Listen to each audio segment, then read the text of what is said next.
Buddhāvataṃsaka Sutra. Book 39. Entry into the Realm of Reality. Video 35. Sadhana saw Lady Maya sitting on that throne, her physical form transcending all in the triple world, having gone beyond all states of being, facing all beings, appearing according to their mentalities, unstained by any world, being made of myriad virtues, in the likeness of all beings, appearing in such a way as to please all beings, adapted to develop and guide all beings, descending into the presence of all beings, appearing continuously to beings at all times like the sky, appearing to all beings to be permanent, not going anywhere, not passing away from all worlds, not coming anywhere, not coming into existence in any world, unoriginated, absorbed in the equanimity of non-origination, unextinguished, involved in the affairs of all worlds, not real, having attained suchness, not false, appearing in accord with the world, not in motion, being divorced from death and birth, not annihilated, because of the non-annihilation of the nature of reality, undefinable, being beyond any manner of speaking, uniform, her auspicious characteristics issuing from indefinability, like a reflection, appearing according to the minds of all beings, like magic, made of the magic of knowledge, like specks of light, moment to moment sustained by the thoughts of beings, like a shadow, bound to all beings by commitment, dreamlike, appearing to beings according to their mentalities without being mixed up, reaching throughout all universes, being in nature pure as space, issuing from universal compassion, engaged in the protection of the community of beings,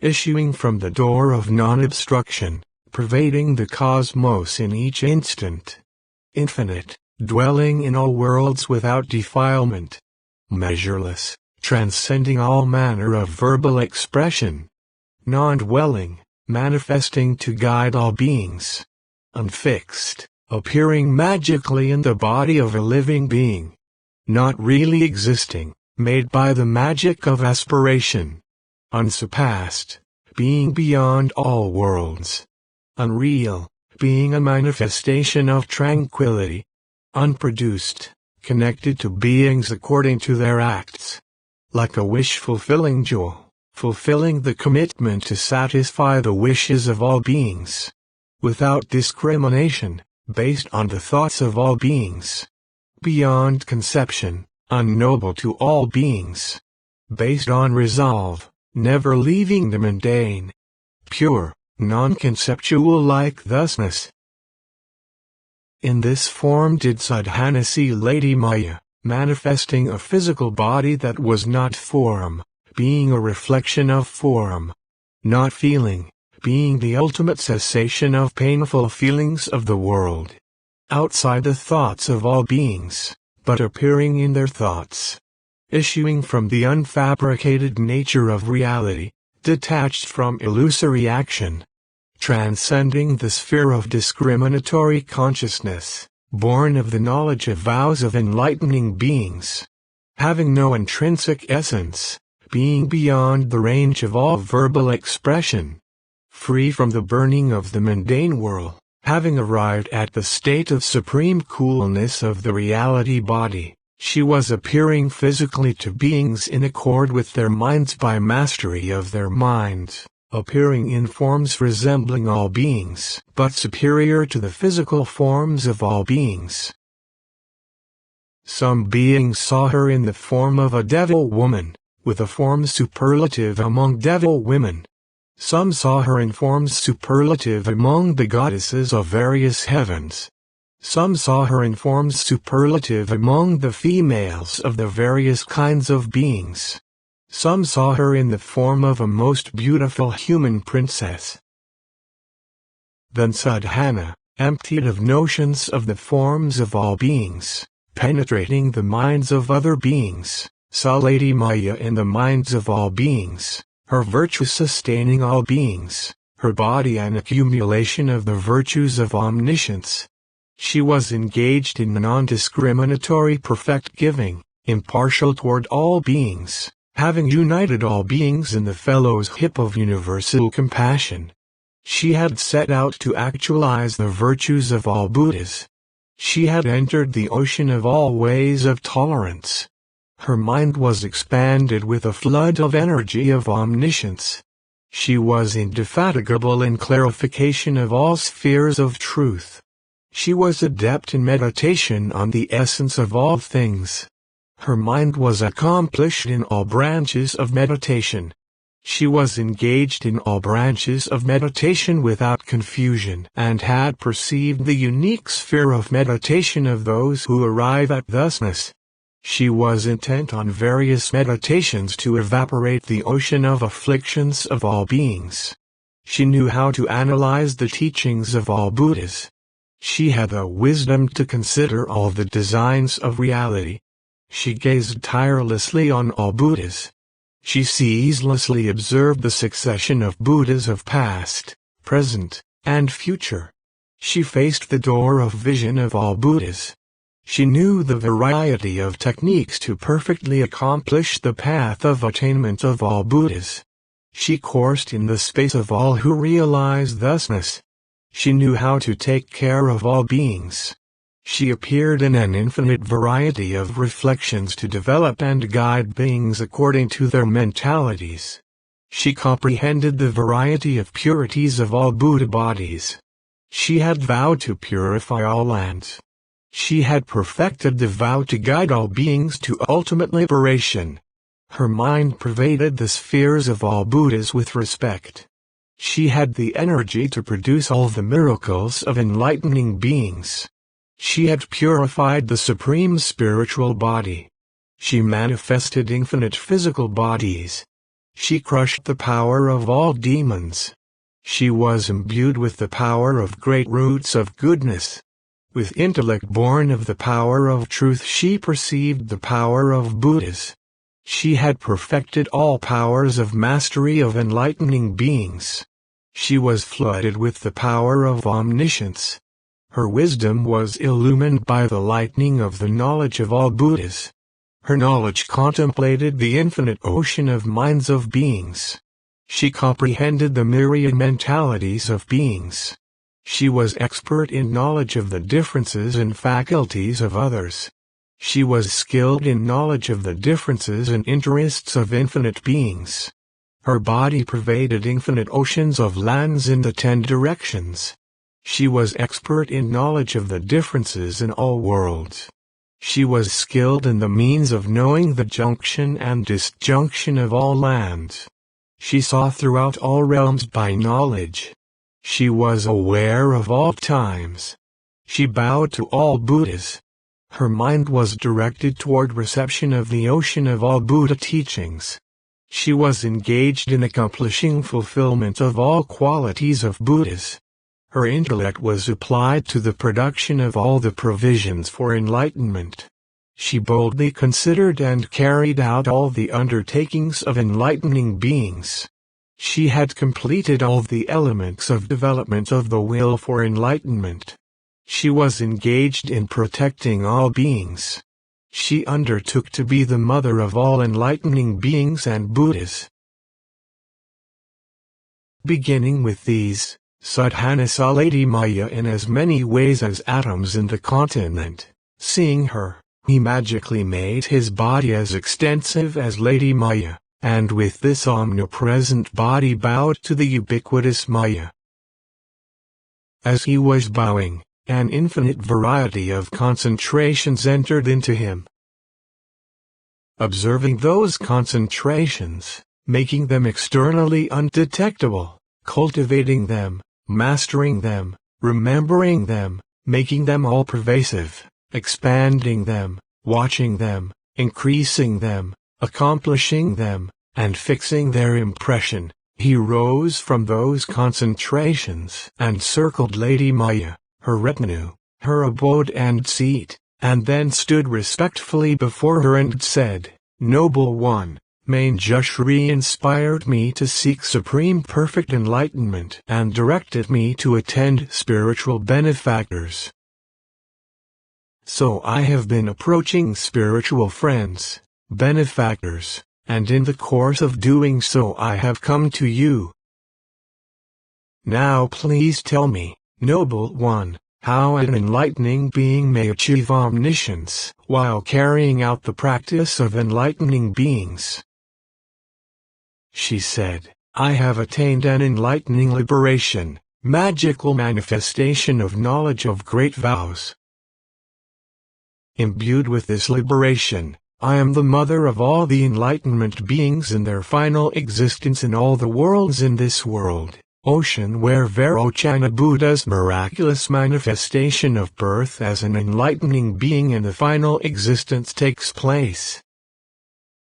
All those enlightening beings grow in my belly and come forth from my right side.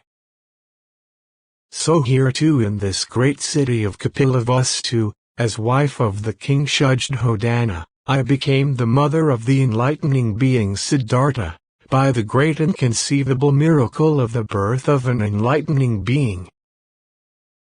At that time I was in the house of King Shuddhodana, and when the time of the enlightening being's descent from the heaven of contentment had arrived, from every pore the enlightening being emanated as many rays of light as atoms in untold Buddha lands, arrayed with the qualities of the birth of all enlightening beings, known as the light originating from the qualities of birth of all Buddhas.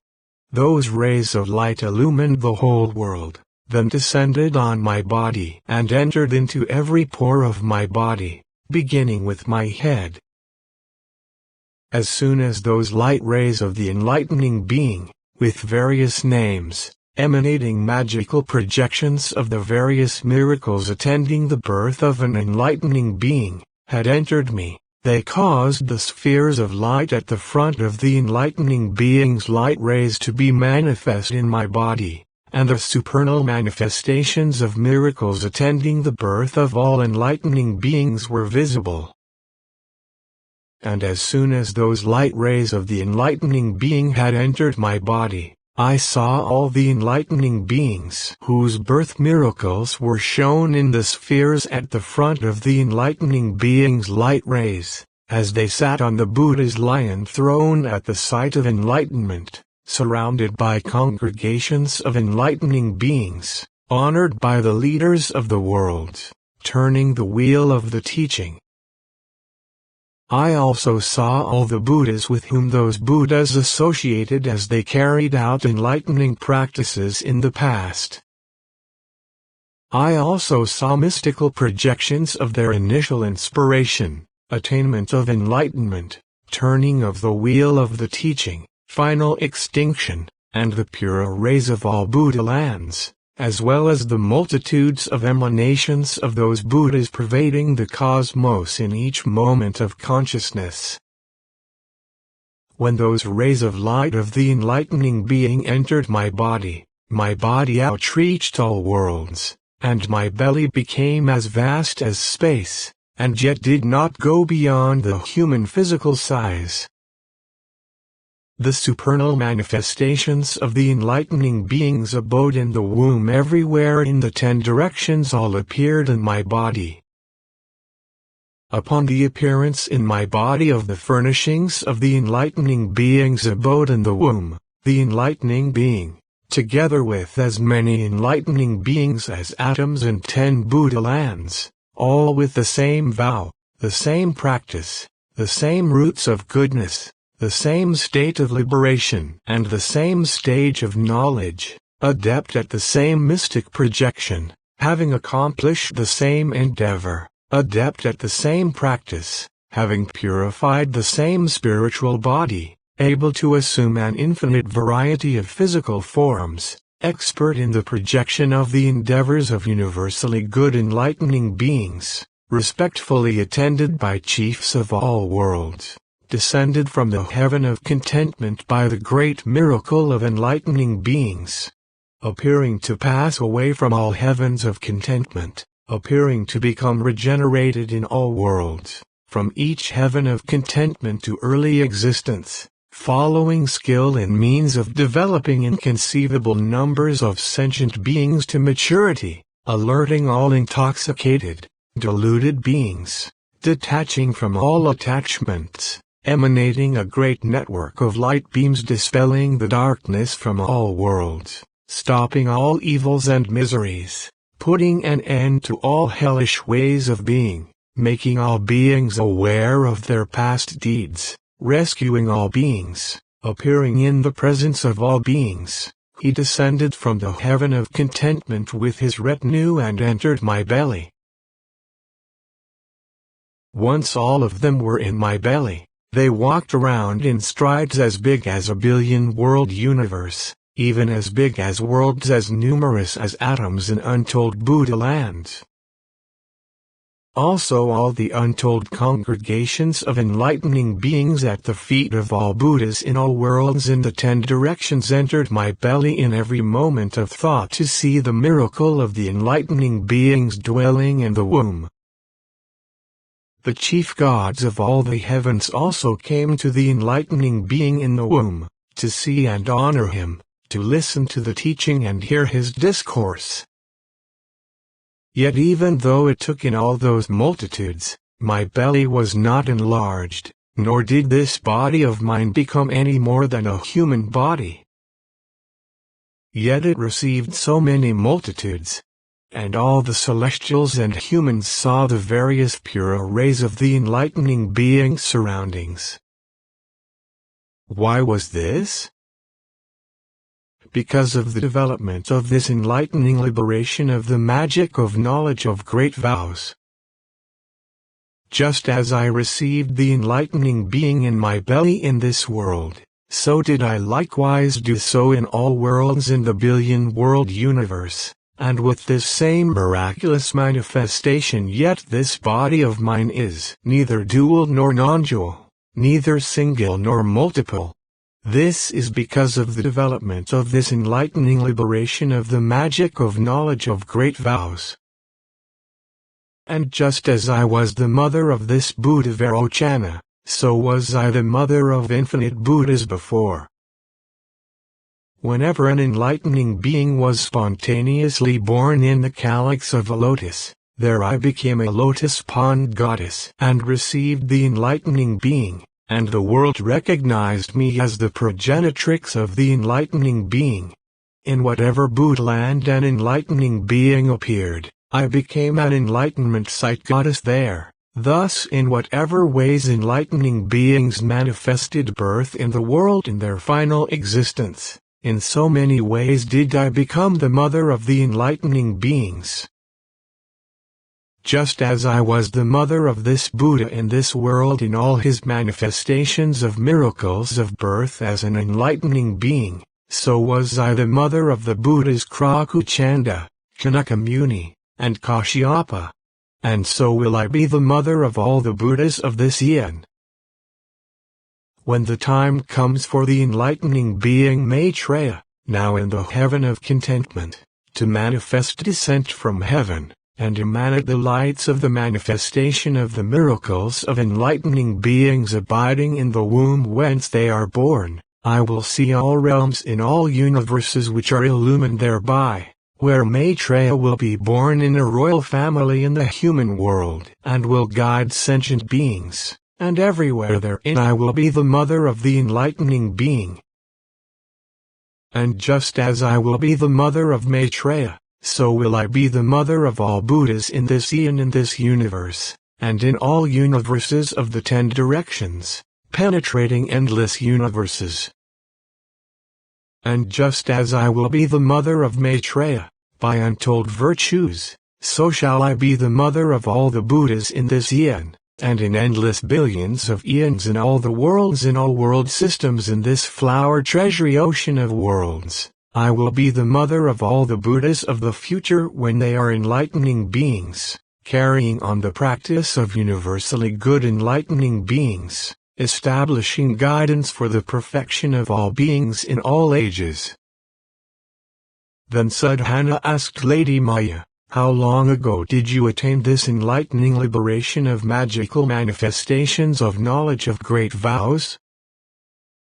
Maya replied, inconceivable eons ago, beyond the range of mind, beyond conscious calculation, there was an age called pure light.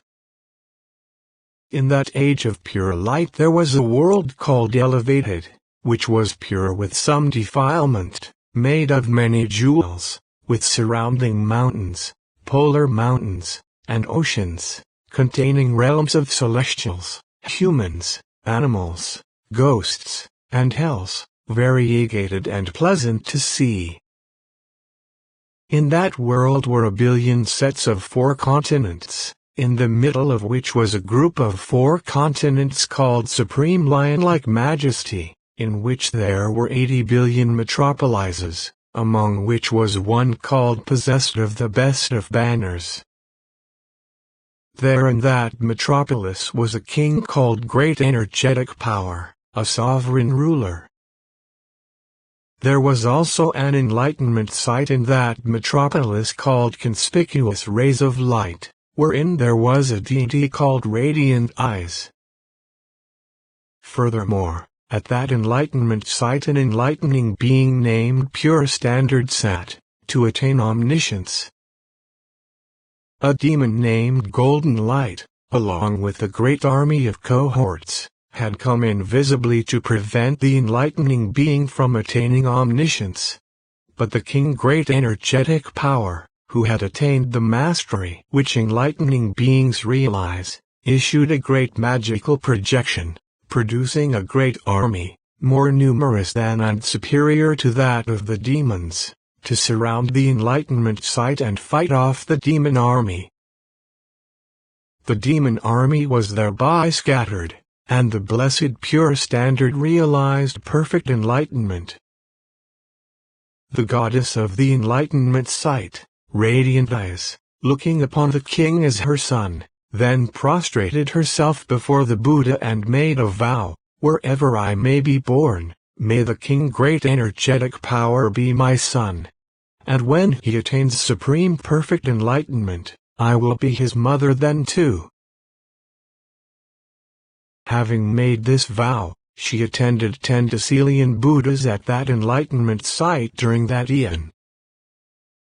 Now, who do you think that goddess was? It was I myself who was the enlightenment site goddess Radiant Eyes at that time. As for the king Great Energetic Power, who had the mastery of an enlightening being and destroyed the demon army by means of a magical projection, it was none other than this present Buddha, the blessed Vairochana, the saint, the perfectly enlightened one, who was at that time the king Great Energetic Power. Ever since then, wherever I have been, he has come as my son, carrying out the practice of enlightening beings in all Buddha lands, in all states of being, in all lifetimes, based on all that is good, in all undertakings through which enlightening practice is carried out. Wherever he emerged to develop and perfect sentient beings, there I was his mother, and in his final existence too, I was his mother, everywhere.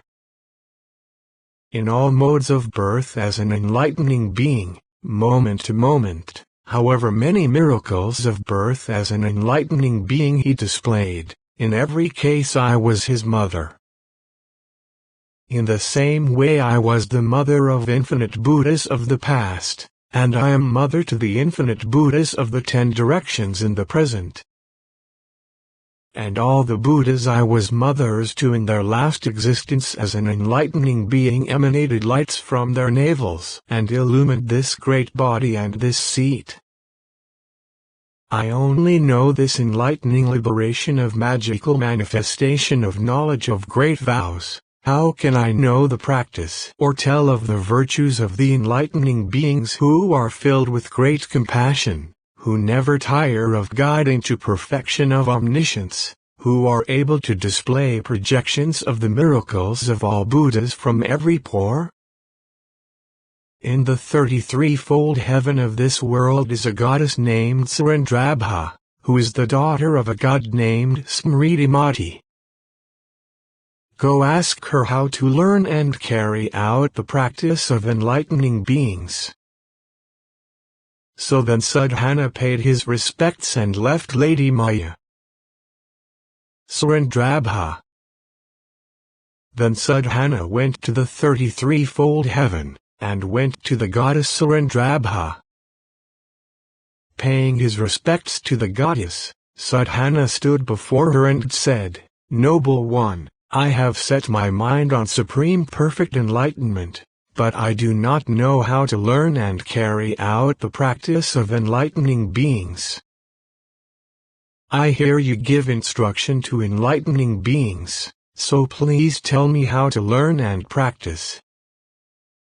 Surendrabha replied, "I have attained an enlightening liberation called pure manifestation of unimpeded recollection.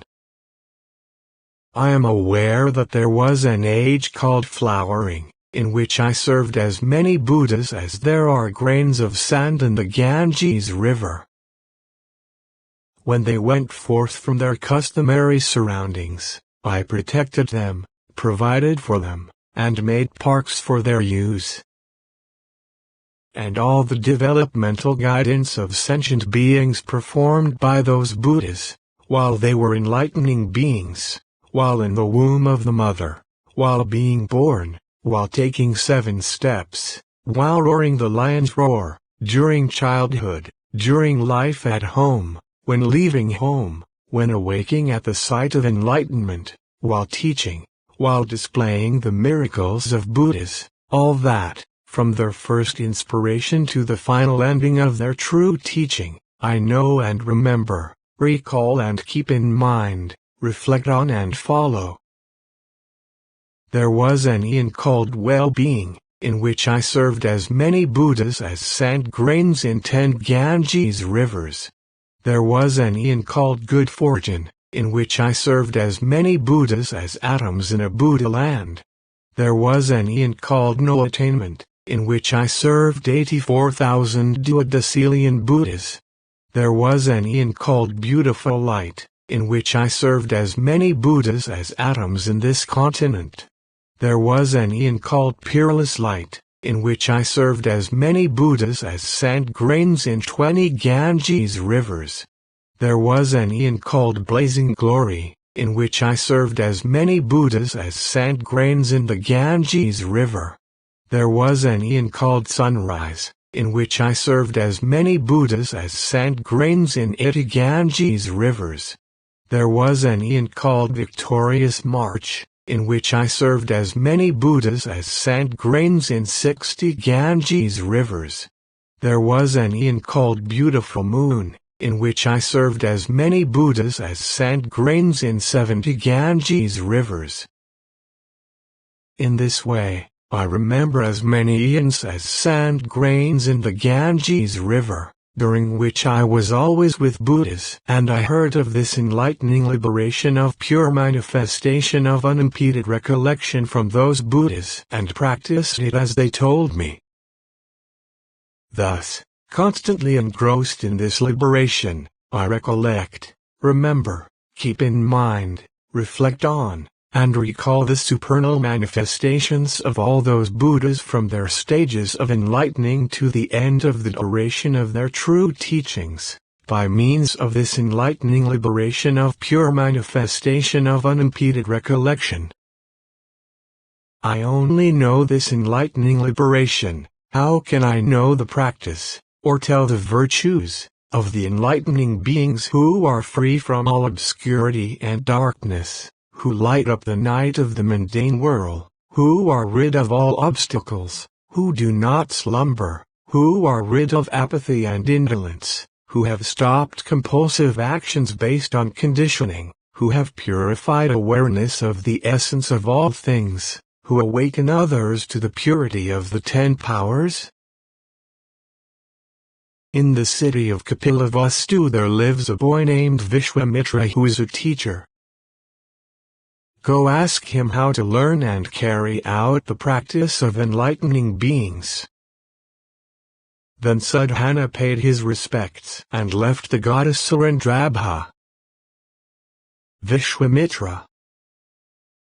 Descending from the 33-fold heaven, Sadhana made his way to Kapilavastu, where he went to see the young teacher Vishwamitra. Paying his respects, he stood before the teacher and said, "Noble one, I have set my mind on supreme perfect enlightenment, but I do not know how to learn and carry out the practice of enlightening beings. I hear you give enlightening beings instruction, so please tell me how to learn and practice." Vishwamitra said, "I learned the science of writing from a young enlightening being named Shilpa Bija. Go ask him and he will tell you how the practice of enlightening beings is to be learned and carried out." Continue to video 36.